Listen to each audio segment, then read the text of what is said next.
The dust kicked up beneath Clara Thompson's boots as she fled from the small homestead, tears streaming down her face, the weight of her grief crushing her chest like an anvil. It had been exactly 1 year since influenza had claimed her husband Robert, leaving her alone to manage their struggling ranch outside of Redemption Creek, Colorado. Now, in the spring of 1878, the bank had delivered the final blow foreclosure notice in hand. She had 2 weeks to vacate the only home she'd known for 5 years. Miles Zimmerman watched from the general store porch as the young widow rushed past, her dark hair coming loose from its pins, her shoulders shaking with sobs. The 30-year-old cowboy had admired Clara from a respectful distance since arriving in town 6 months ago, taking work at the neighboring Wallace Ranch. Though they'd exchanged few words beyond pleasantries, something about her quiet strength had captured his attention from the start. Without thinking, Miles set down his purchases and followed her, his long strides quickly closing the distance between them as she headed toward the outskirts of town. "Mrs. Thompson," he called, his voice gentle but carrying on the spring breeze. Clara stopped, quickly wiping her tears with the back of her hand before turning. "Mr. Zimmerman," she acknowledged, her voice wavering as she struggled to maintain composure. Miles removed his hat, holding it against his chest. "Forgive my intrusion, madam, but you seem troubled." "Is there something I might help with?" A bitter laugh escaped her lips. "Unless you can convince the bank to extend my mortgage another 6 months, I don't believe so." Miles stepped closer, his expression serious. "The bank's foreclosing," she nodded, fresh tears threatening. "I have until the 15th to vacate, after everything Robert and I built." Her voice broke. "I have nowhere to go." Miles took a deep breath, the words leaving his mouth before he could reconsider. "Home isn't always a place, Mrs. Thompson. Sometimes home is with people who care." He met her surprised gaze. "Home could be with me." Clara stared at him, momentarily speechless. "Mr. Zimmerman, I hardly know you." "Miles," he corrected gently. "And I'm not proposing marriage, madam, at least not yet." A small smile played at his lips. "But I have a proposition that might help us both." Clara's eyes narrowed with suspicion. "What sort of proposition?" "I've been saving to purchase land of my own. I have enough for a decent stake, but not enough for the supplies and livestock to make it profitable." He paused. "You have experience running a ranch, skills I could use. Perhaps we could combine our resources." "As business partners?" Clara asked skeptically. "For now," Miles said. "I'm offering a fresh start, nothing improper." Clara looked back toward town, then to the horizon beyond. "I need time to consider." Miles nodded, replacing his hat. "Of course, I'm staying at the boarding house. When you're ready to talk, I'll be there." As Clara walked away, Miles watched her go, wondering if he'd overstepped. But something told him their paths were meant to cross this way, and he'd never been a man to ignore his instincts. The next morning, Clara stood in her kitchen, looking around at the home she'd poured her heart into. The walls still held echoes of laughter and whispered dreams shared with Robert. Her fingertips traced the notches in the doorframe where they'd marked their hopes for children who never came. A knock at the door interrupted her thoughts. She opened it to find Miles Zimmerman, hat in hand once again. "Mr. Zimmerman," she said, surprised. "Miles," he reminded her with a gentle smile. "I hope I'm not intruding, but I thought you might want to see something." He gestured toward his horse. "If you're willing to ride a short way with me." Clara hesitated. Propriety demanded she refuse, but what did propriety matter now? She was about to lose everything anyway. "Give me a moment to fetch my coat." Soon they were riding east of town, Clara following Miles through rolling grasslands that eventually gave way to a sheltered valley. He slowed his horse near a creek, pointing toward a flat area bordered by cottonwoods. "This is it," he said, his voice filled with quiet pride. 160 acres. I filed my claim last month. Clara looked around, taking in the untamed beauty. It's lovely land. But empty, Miles added. No house, no barn, nothing but potential. He turned to her. I've worked cattle drives and ranch jobs from Texas to Montana. I know livestock and I'm strong enough for the physical work, but I don't know the first thing about creating a home. And you think I do? Clara asked. I've seen your place, Miles replied. The garden that feeds you year-round, the way everything has its place. That doesn't happen by accident. Clara dismounted, walking to the creek bank. The water ran clear and steady. Good water source, she observed. Best in the county, according to the land office. Miles joined her. Mrs. Thompson, Clara, she interrupted. If we're discussing business, you should use my given name. Clara, he said, the name feeling right on his tongue. I'm offering you a partnership, your knowledge and my labor. We build something together, share the profits equally. And living arrangements, she asked directly. I'll build separate quarters until. He paused. Until circumstances change, if they ever do. Clara studied him carefully. Miles Zimmerman stood tall, his shoulders broad beneath his worn jacket. His brown hair curled slightly at the nape of his neck, and his eyes, a warm hazel, met hers without wavering. There was something reassuring about his steadiness. Why me? She finally asked.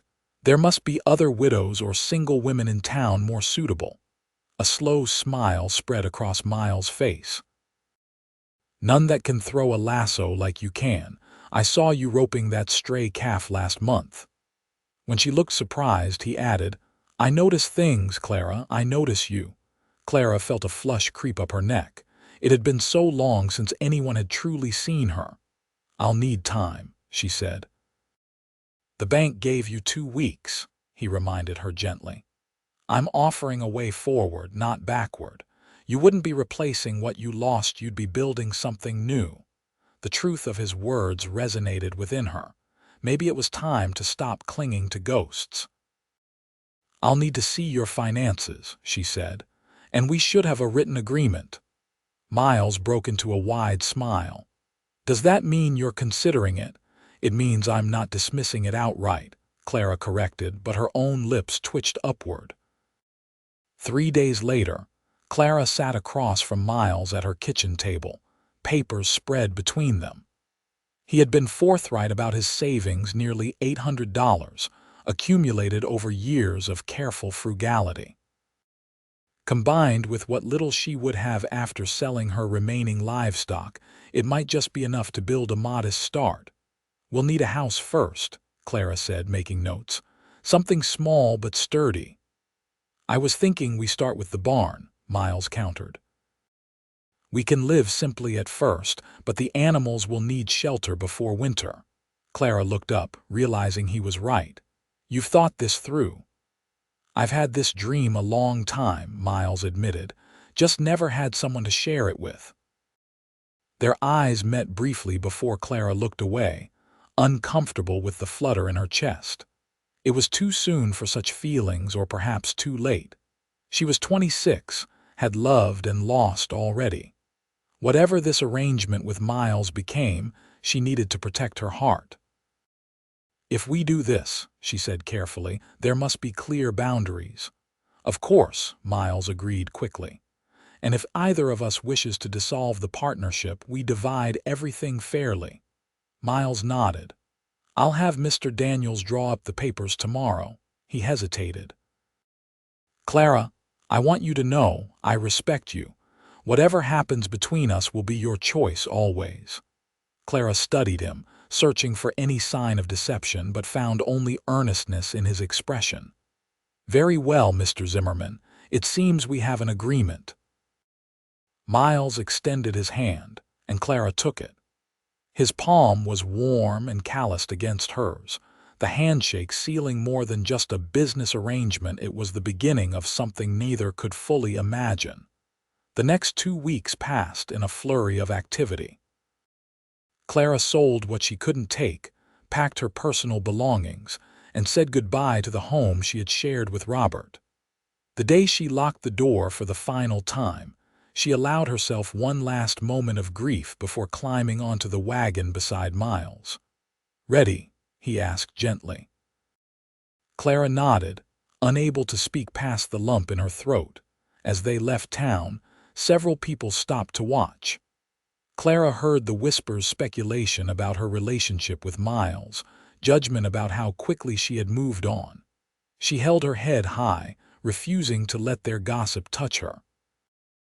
They reached Miles' land by midday and immediately set to work. The first task was establishing a temporary shelter, a canvas tent reinforced with lumber that would serve until they could build proper structures. Miles had already arranged for building materials to be delivered the following week. That first night, Clara lay on her bedroll inside the tent, separated from Miles by a canvas partition. She listened to his steady breathing, wondering if she had made a terrible mistake. But when she remembered the alternative, leaving for Denver to seek work as a seamstress or housekeeper, she knew this chance at independence was worth the risk. The following days established their routine. They rose before dawn, Miles tending to their few animals while Clara prepared breakfast. They worked side by side clearing land, Miles teaching Clara to use tools she'd never handled before. In the evenings, exhausted but satisfied, they sat by the fire planning the next day's tasks. Slowly, Clara began to notice things about Miles: the way his eyes crinkled when he smiled, how he hummed quietly while he worked, his patience when teaching her new skills.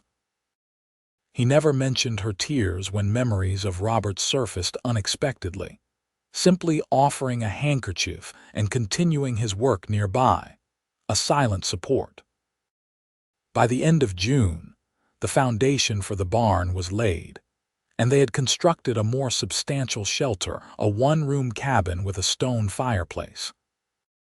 It was nothing like the home Clara had left behind, but watching it take shape under their hands gave her a sense of accomplishment she hadn't felt in years. One evening, as they sat outside watching the sunset, Miles turned to her. "I'm heading to town tomorrow for supplies. Would you like to come along?" Clara hesitated. She hadn't been back to Redemption Creek since they'd left, partly avoiding the gossip, partly avoiding the memories. "We could stop by your old place if you'd like," Miles offered. "If there's anything you forgot." "No," Clara said quickly. "There's nothing there for me now."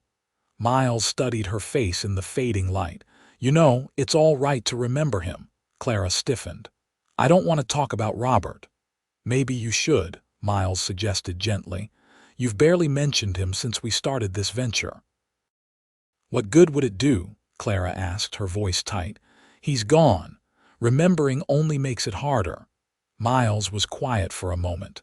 "My father used to say that grief is just love with nowhere to go." He poked at the fire with a stick. "After my mother died, he'd tell stories about her, made her feel present somehow." Clara's eyes filled with tears. "I can't," she whispered. Miles didn't push further, but later that night, Clara found herself unable to sleep, Miles' words echoing in her mind. "Grief is just love with nowhere to go." She realized she'd been trying to outrun her grief, to lock it away rather than find a place for it. In the morning, she approached Miles as he saddled the horses. "I'd like to go with you to town," she said. "And I'd like to visit Robert's grave while we're there." Miles nodded, understanding in his eyes. "We'll take all the time you need." The ride to town was quiet, each lost in their own thoughts. When they reached the small cemetery on the hill overlooking Redemption Creek, Miles remained with the horses, giving Clara privacy as she approached Robert's grave. She stood before the simple marker, tracing the carved letters with her fingertips. "I'm building something new, Robert," she whispered. "I think you'd approve of Miles. He's a good man." Tears slipped down her cheeks. "I'll always love you, but I need to find my way forward now." When she returned to Miles, he didn't ask what she'd said. He simply handed her a handkerchief and helped her mount her horse. In town, they completed their errands efficiently, ignoring the curious stares of townspeople. As they were loading their purchases, Clara heard someone call her name. She turned to see Edith Parker, the banker's wife and town gossip.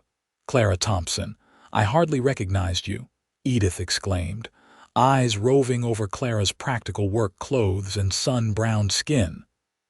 "We've heard all sorts of tales about your arrangement with Mr. Zimmerman." Her gaze flicked to Miles, who was securing their goods on the wagon. "Have you indeed?" Clara replied coolly. "People are concerned for your reputation, dear," Edith continued.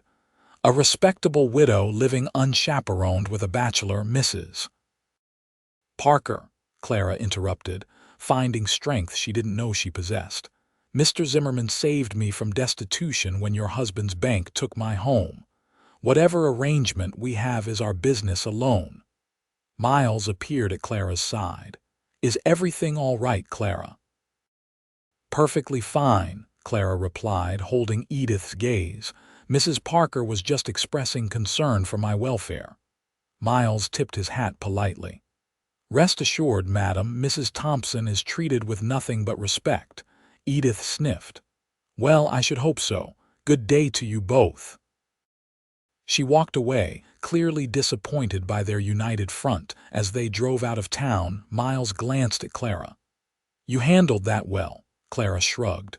"People will talk regardless of what we do." "Does it bother you?" Miles asked carefully. "What they think?" Clara considered this. "Less than I expected," she admitted. "There's something freeing about starting over. I care less about meeting others' expectations." Miles smiled. "Freedom suits you, Clara Thompson." That night back at their homestead, Clara found herself studying Miles as he worked by lamplight, sketching plans for the house they would build next. His forehead creased in concentration, pencil moving surely across the paper. "Tell me about your family," she said suddenly. Miles looked up, surprised. "What would you like to know?" "Everything," Clara replied. "Where you grew up, your parents, why you came west." Miles set down his pencil. "I was born in Pennsylvania. My father worked the railroads, my mother kept house. I had 2 younger sisters." His expression softened with memory. "After mother died of typhoid, father couldn't manage alone. My sisters went to live with our aunt and I headed west at 17, looking for work." "You still write to your sisters?" Clara asked. "When I can," Miles nodded. "Bessie married a shopkeeper in Philadelphia. Mary teaches school," he smiled. "They think I'm half wild living out here." "Aren't you?" Clara teased, surprising herself with the lightness in her voice. Miles laughed. "Perhaps a quarter wild at most." His eyes met hers. "What about you?" "Any family left?" Clara shook her head. "My parents died when I was young. I was raised by my grandmother in St. Louis. She passed just before I married Robert." "How did you meet him?" Miles asked carefully. Clara expected the familiar pang of grief, but instead found herself smiling at the memory. "He was delivering lumber to my grandmother's neighbor. I was hanging laundry and he tipped his hat to me, called me the prettiest sight in Missouri." She laughed softly. "I thought he was terribly forward."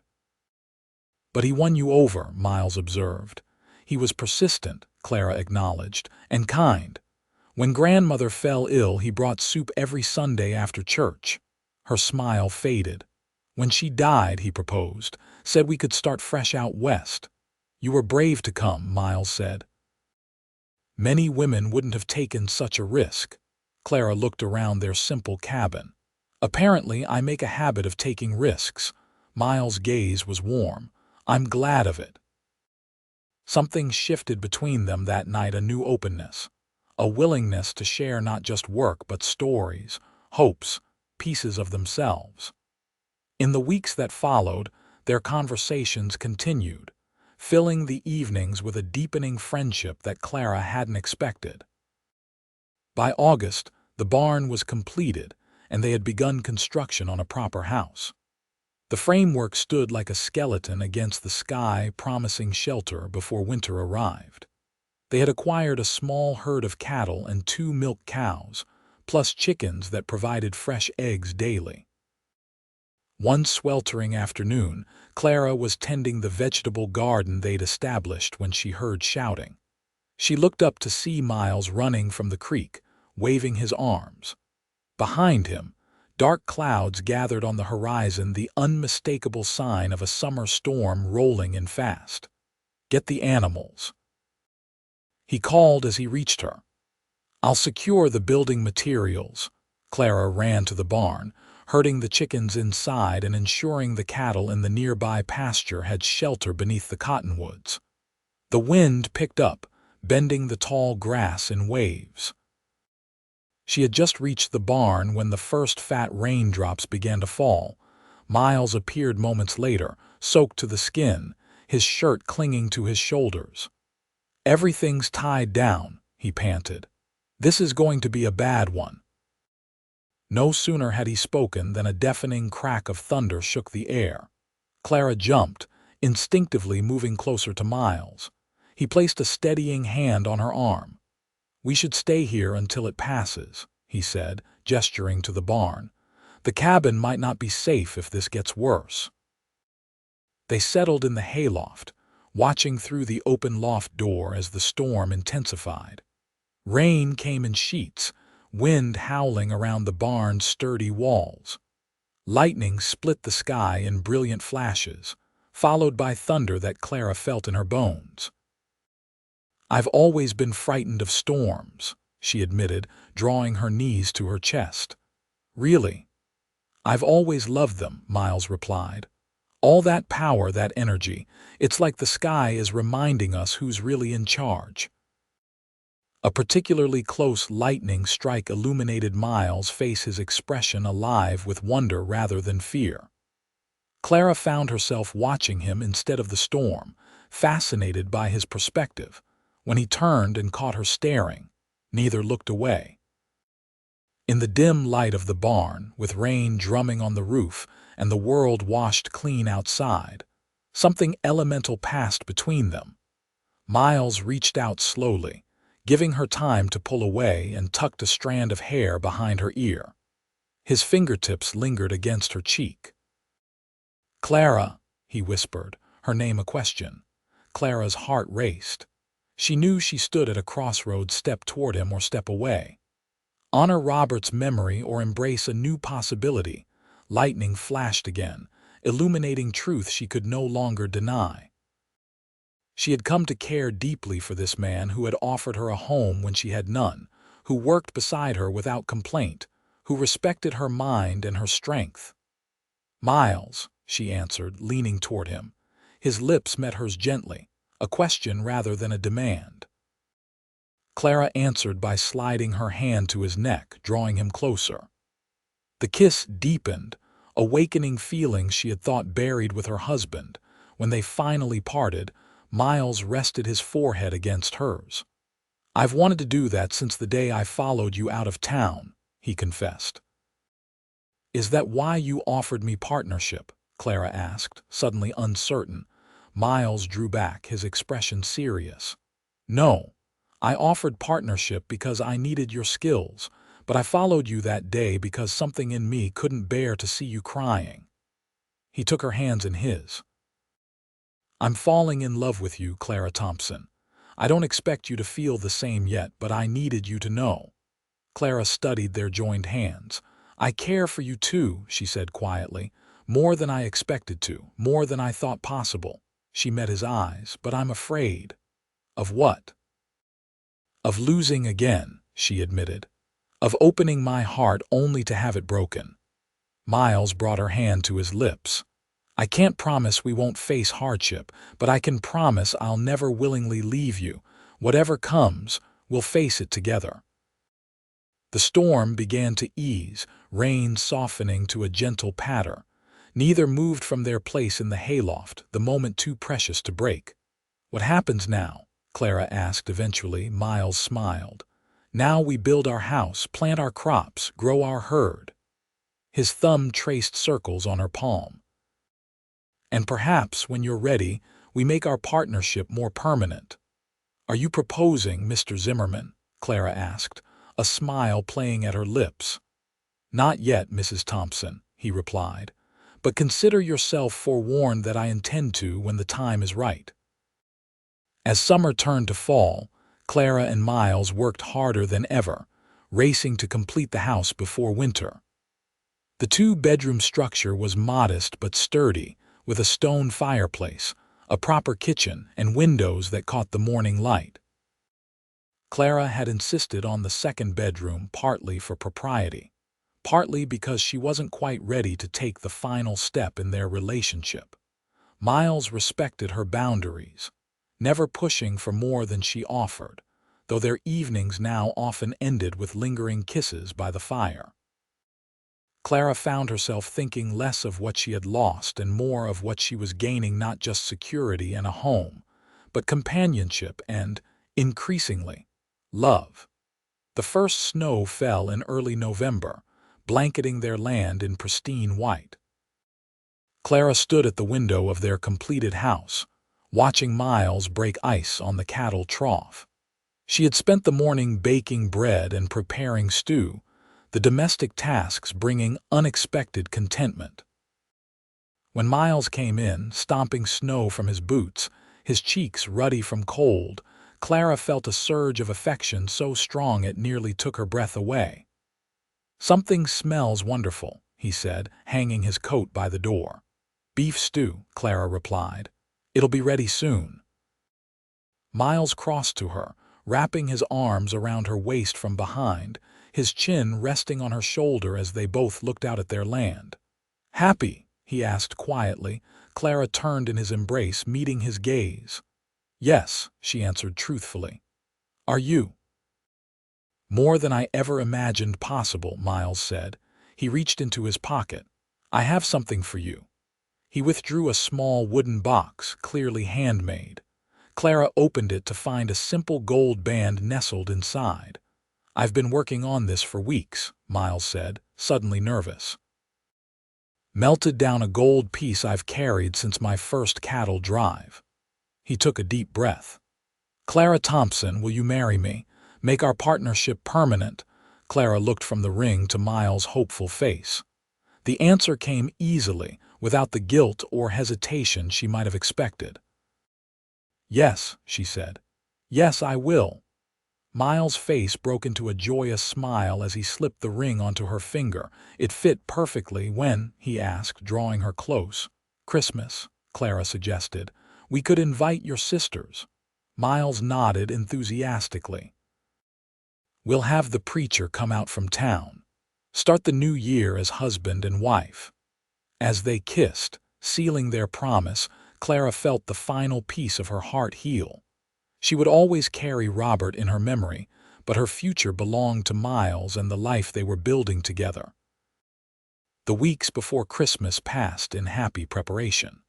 Clara sewed a new dress from fabric Miles brought from town. They decorated their home with pine boughs and red ribbon. Letters arrived confirming that Miles' sisters would indeed make the journey for the wedding. On Christmas Eve, with snow falling gently outside, Clara stood before the fireplace in their home. She wore her new dress, a deep blue that brought out her eyes, and held a small bouquet of dried wildflowers she had collected in summer. Beside her, Miles looked handsome in his best shirt and vest, his face solemn with the importance of the moment. Reverend Wilkins from Redemption Creek officiated, his words filling the room as Miles' sisters and a few neighbors from surrounding homesteads watched. When it came time for vows, Miles took Clara's hands in his. "Clara," he said, his voice steady with conviction, "a year ago we were strangers. Today you are the center of my world.